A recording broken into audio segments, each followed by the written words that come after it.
सभी मित्रों को मेरा यानी संजीव कुमार का नमस्कार। उम्मीद करते हैं आप लोग अच्छी प्रकार होंगे, भली प्रकार होंगे, पढ़ाई कर रहे होंगे। हम लोग बात कर रहे थे लाभ हानि पर।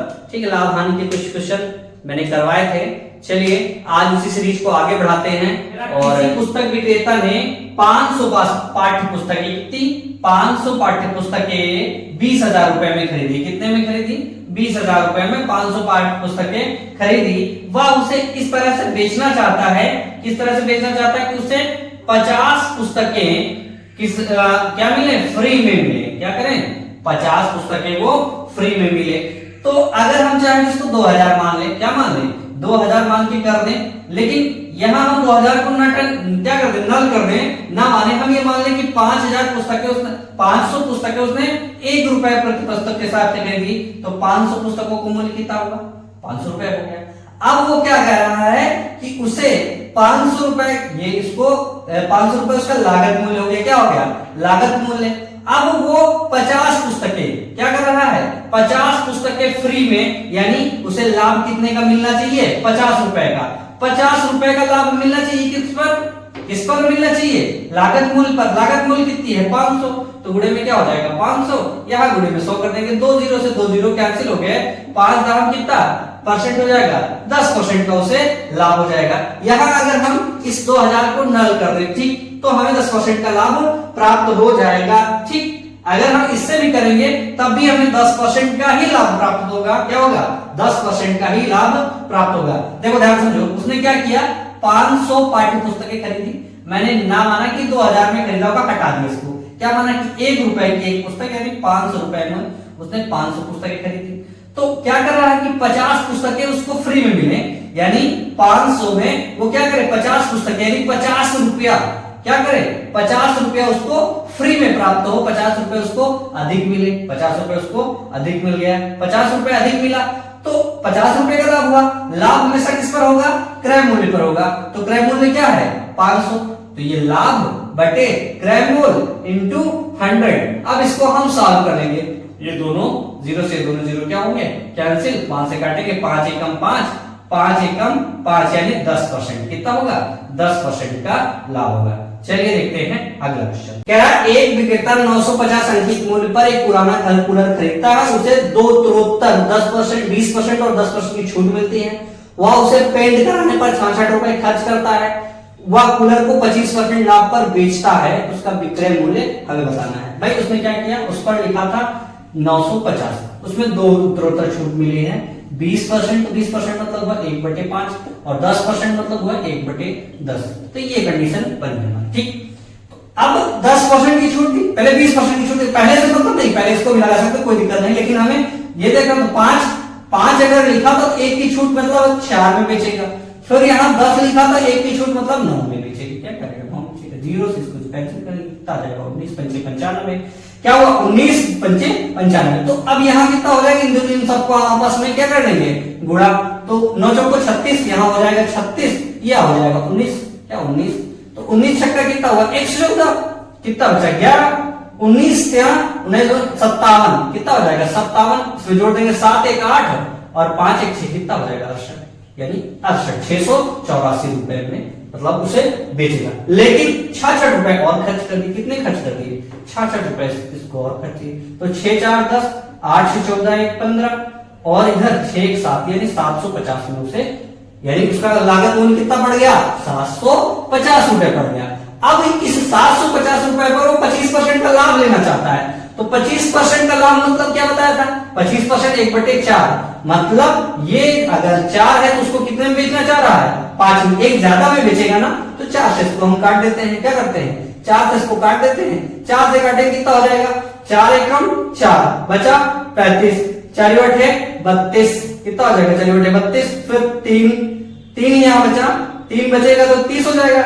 4 7 4 सते 28, 7 हो गया। फिर यहाँ बचा 20, तो 4 पंचे 20 गुणे 5, इन दोनों गुणा कर देंगे। 5 अनुभव करें, 5 बचा हम 25, 5 सते 35, 35 2 37, 5 बटे 40, 40 3 43, 5 एकम 5 4 9, कितना हो जाएगा? 9 एक अंक बाद दशमलव लगा, एक अंक बाद दशमलव लगा देते, कितना हो जाएगा? 9 3 7, यानी 937 37.5। अब यहाँ 5 मतलब 0, तो यहाँ कितना हो जाएगा 50 पैसे, तो कितना 937.50 रुपए में उसे बेचेगा। उसका जो विक्रय मूल्य होगा कितना होगा 937.50। चलिए देखते हैं अगला क्वेश्चन। एक विक्रेता 100 रुपए की सूचीबद्ध कीमत पर वस्तु को खरीदता है, उसे दो उत्तरोत्तर 10% और 20% की छूट प्राप्त करता है। वह लागत कीमत का 10% ढुलाई पर खर्च करता है। 15% का लाभ प्राप्त करने के लिए उसे वह वस्तु कितने में बेचनी चाहिए?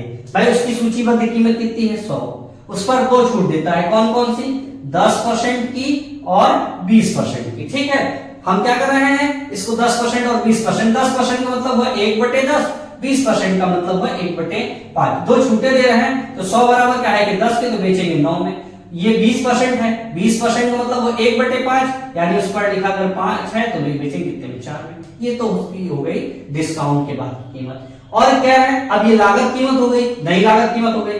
इसका 10% तो वो क्या करता है ढुलाई में खर्च करता है, ढुलाई में खर्च करता है, तो इसका 10% ये काहे के बराबर है 10 के बराबर। तो खर्च कर रहा है तो कितने में खर्च जाएगा 11, यानी 10 में एक खर्च ज्यादा कर रहा, तो 10 का अगर पूरा है तो 1 रुपए टोटल ढुलाई का खर्च, मतलब टोटल का लागत मूल्य का खर्च कराती है। कितना हो गया 11।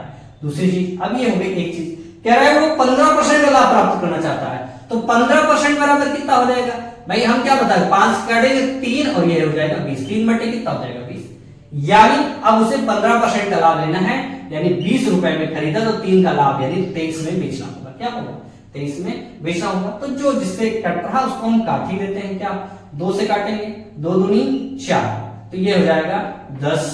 ठीक, ये दोनों जीरो से ये दोनों जीरो क्या हो गए कैंसिल आउट हो गए। ठीक, ये दोनों जीरो से दोनों जीरो कैंसिल हो गए। हम इधर से गुणा ना करते, इधर इनको हम आपस में क्या कर ले गुणा, क्या कर ले गुणा। यहां हम अगर 2 बढ़ा देते, यहां काटा कर दिया या 2 बढ़ा देते, कोई जरूरत नहीं थी, तो 0 बन जाता। तो 5 दूनी 10, यहां नीचे बच गया 100, क्या बचा 100 बन गया। ठीक, अब इनको क्या करेंगे 9 गुणे 2 गुणे 2 गुणे 11 गुणे 23 कर दें, क्या कर दें नहीं बच रहा है, इनको हम आपस में गुणा कर रहे हैं। जब गुणा करेंगे, ठीक, इसको आप गुणा करिएगा, ठीक, गुणा करेंगे तो कितना आ जाएगा, सीधा सीधा आपका आ जाएगा 91, यानी 91.08।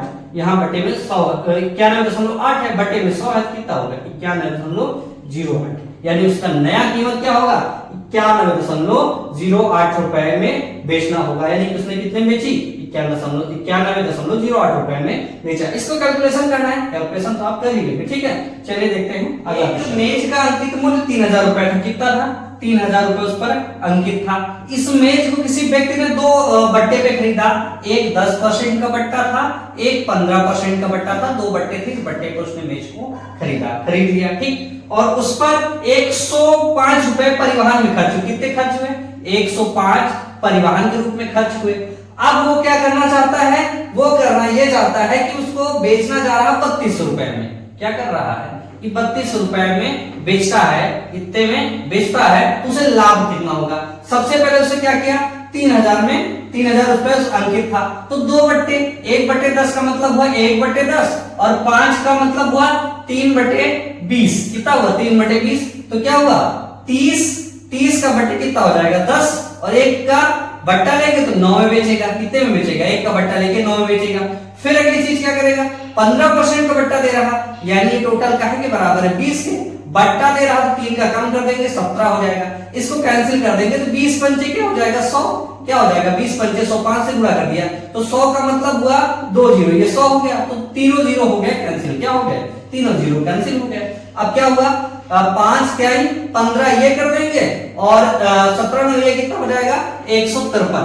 कितना हो जाएगा 17 नविया 153, 15 गुणे 153 कर देंगे तो 15 तिया 45, 15 पचे 75, 4 75 4 79 और 15 एकम 15, 15 में 7 जोड़ेंगे 15 7 22, कितना हो गया 2295 उसका क्रय मूल्य आ गया। इसमें 105 रुपए उसने और खर्च किया था काहे के रूप में, वो भाड़ा के रूप में, परिवहन भाड़ा के रूप में, तो 2295 में क्या करेंगे 105 रुपए और 1.5 जोड़ देंगे तो 5 5 10, 9 1 10, 2 1 3, 3 1 4, यानी उसने कितना खर्च कर दिया कुल 24 रुपए, 2400 रुपए खर्च कर दिया। तो बेचा कितने में उसने 3200 रुपए में। तो टोटल लाभ कितने का हुआ, यहाँ से 800 रुपए का लाभ हो गया। क्या हुआ, 800 रुपए का लाभ। लागत मूल्य कितना है, 2400 रुपए। यहाँ क्या कर देंगे, बटे में 2400, गुणे में क्या हो जाएगा 100। तो 2 जीरो से 2 जीरो कैंसिल हो गए।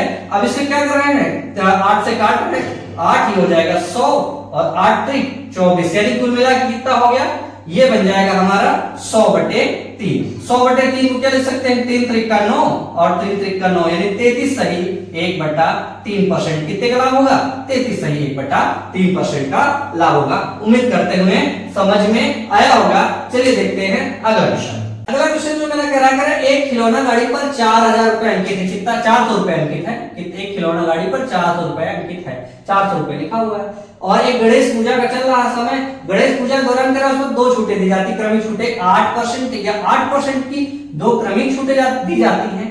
घोषणा करता है यदि वह 16% की अकेली छूट दे, कितने परसेंट की, भाई 8% की 2 छूटें वो देता है क्रमिक। कह रहा है यदि वो 16% की एक अकेली छूट दे तो उसे कितने का नुकसान होगा, ये बताना है। तो क्रमिक छूट में क्या होगा, भाई 8 + 8 कितना, हमने क्या बताया, इसका क्रमिक छूट में क्या हो जाएगा, क्रमिक छूट का नेट इफेक्ट 8 + 8 -8 गुणे 8 बटे में क्या 100। तो ये इससे अगर हम ये घटा देंगे किससे, 16, इसको हम क्या करेंगे 16 से घटा देंगे। जब 16 से घटाएंगे तो ये 16 से 16 क्या हो जाएगा, कैंसिल, प्लस में आ जाएगा कितना 64 बटे 100, यानी 0.64 का क्या होगा नुकसान। कितने का होगा, 0.64 का नुकसान होगा। तो अब कह रहे हैं 400 रुपए उस पर लिखा है, तो कितने का 400 हमारा काहे बराबर 100% के, तो कितने का नुकसान हो रहा है परसेंट में 0.64, तो 64 निकाल लेते हैं। पॉइंट हटाएंगे तो क्या हो जाएगा, बटे में 100 हो जाएगा। इस जीरो से इसको कैंसिल कर देंगे, क्या करेंगे, इसको कैंसिल कर देंगे, करें।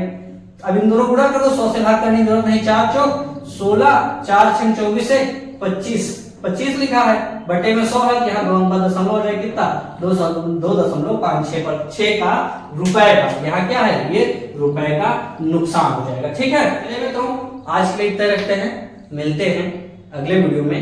तब तक आप इन क्वेश्चनों को सॉल्व करते रहिएगा। और अगर कोई दिक्कत है, कैलकुलेशन आप देख लीजिए करिए, कैलकुलेशन चूंकि कैलकुलेशन मैं बताऊंगा अपने हिसाब से, कैलकुलेशन आप करेंगे अपने हिसाब से, इसलिए कैलकुलेशन पर विशेष ध्यान ना देके आप लोग उसके तरीके पर फोकस करिएगा, तरीके पर ध्यान दीजिएगा। और चलिए, अगर वीडियो आपको पसंद आया हो तो लाइक करें, शेयर करें, सब्सक्राइब करें।